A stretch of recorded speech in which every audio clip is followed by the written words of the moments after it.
an Alaska Airlines flight a couple days ago that was a Boeing plane, uh, had some bolts fall off while it was in transit, and all sorts of hell broke loose. So this is not the first time, not only Boeing, but also this particular type of plane has had major problems. It had been the, not this particular plane, but the specific model of plane, like all of them had been grounded for like 2 years because they had like two of them crash in the span of like a week of each other a couple of years ago. The Boeing planes are falling apart. There really In the hasn't been sky. any ramifications from it. And when I heard it talked about, I first heard about it, I want to say maybe 2 days ago, something like that. And it was fairly factual about this is what happened on the flight, in the air, and like the bolts came off and et cetera. Like, Jesus Christ. Oh, it's that same plane, same type of plane that crashed several years ago, et cetera, et cetera.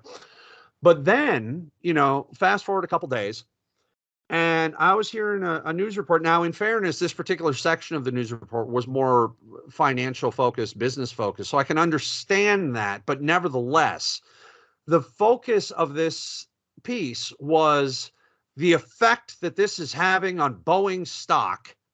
And then something else had happened. And now, like, because now Boeing stock had rebounded and blah, blah, blah, blah.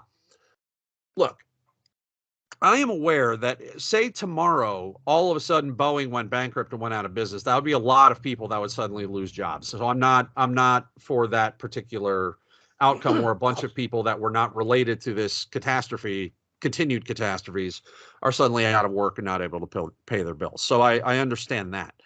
However, I give absolutely no about what effect the bolts falling off of the plane has on Boeing's stock. And I am more concerned about what the effects the door coming off, or the bolts, or whatever the falling off of the airplane has on sanctions against the company, and what is being done to prevent this from ever happening again. There have been multiple flights that have had to be canceled over the last week because of this, where they're now, inspecting these planes that again were grounded a couple years ago because they were killing people. I think this is an utter systemic failure, not only from a corporate side, which it obviously is, but also from a government oversight standpoint, which would involve both the Trump administration and the Biden administration, because those were the two administrations when this series of incidents have all occurred. I think there's not enough attention being paid to this, especially because this is not Boeing's first time to the rodeo. Jason, your thoughts? Well, I agree with that. Dave, I did not see the spin that you did on it about this is going to hurt Boeing stock. And by the way, I watched the Wall Street Journal. I mean, and I didn't see that. I'm not saying, I'm saying that obviously you did see that kind of news right. coverage. No. But I didn't see it was not covered in that capacity in other, publications. Here's what I can say about it. Okay, first of all, it's horrifying. Okay, and I think that I think that what's on everybody's mind when they watch this over the last couple of days, because I like speaking a lot of times from my ball sack, where it comes with the emotionality of a news article or something that's gone down in our society. I know for me, when I saw the news article and I saw the footage that people had taken with their cell phones on a commercial flight where part of the fuselage is gone and they're just flying them, and you could see the stars of the night sky just passing them like they're in a bus, which, by the way, I think the Greyhound bus is more prestigious at this point than flying in a Boeing. Okay. I was like, what am I even looking at here? And I think the emotionality is like, whoa, hold on a second. Why weren't they sucked out of the plane like every movie I've ever seen? Well, as they've explained ad nauseum in very calm tones, if they had been at cruising altitude, guess what?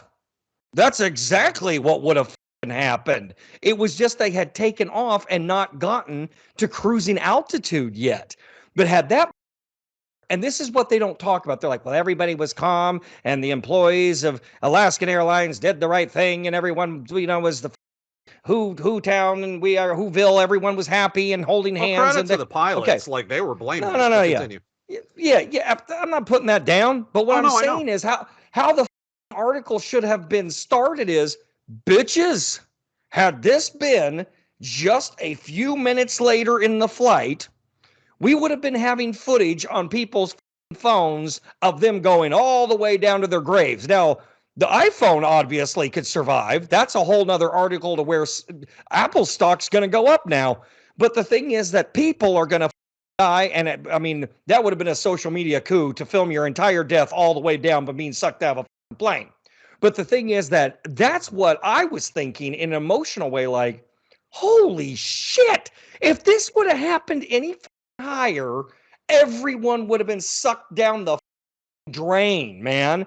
I mean, it would have been the worst, one of the worst aerial disasters of all time, and probably readily filmed, if you know what I mean. Right. So Boeing has a real issues, but I'll tell you something, Dave.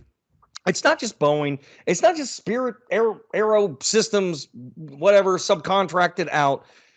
We have already covered this. I think we covered it in a minor segment maybe 2 years ago. I don't know if you remember this. We talked about flying, okay, and how what the with the flying.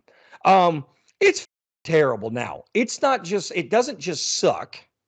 It's dangerous. It's dangerous. And everybody who's in that industry is talking about it.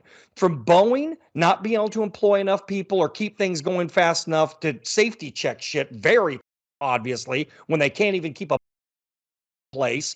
And then on top of that, we've got not enough air traffic controllers. The air traffic controllers are being shown to show up at work drunk, high, 18, 15, whoever they can get. It's like a Indiana McDonald's. They're just putting kids in charge at this point, and not enough of them, no matter how high they are. And then the airline pilots, they don't have enough pilots. So now, I don't know if you've seen this, Dave. They don't even really have to do. I mean, they have to train, but they don't even have to have as many hours in their training as they used to. They can now become pilots while they're in training. Okay, so this is bad. Being on an airplane now, I would rather, honestly, I know this sounds crazy because I'm so, well, I have a love-hate relationship with Hal. I think I would rather Chat GPT do everything. You fly me, okay? Chat GPT, Sydney, whatever you're calling yourself today. It just really bothers me, Dave, because for the entire industry, from the building of the planes to the flying of the planes to the controlling of the planes, where the air traffic controllers, I think they're just playing a game of Battleship. On computers, they're not really paying attention, nor do they think it's real people. It's all bad. When you get on a plane now, it used to be you worried about how much money you paid and how much leg room you were going to have. Oh, we're way beyond that now. Now you have to worry if your plane stays intact and if the 15-year-old is actually directing you to the right landing spot.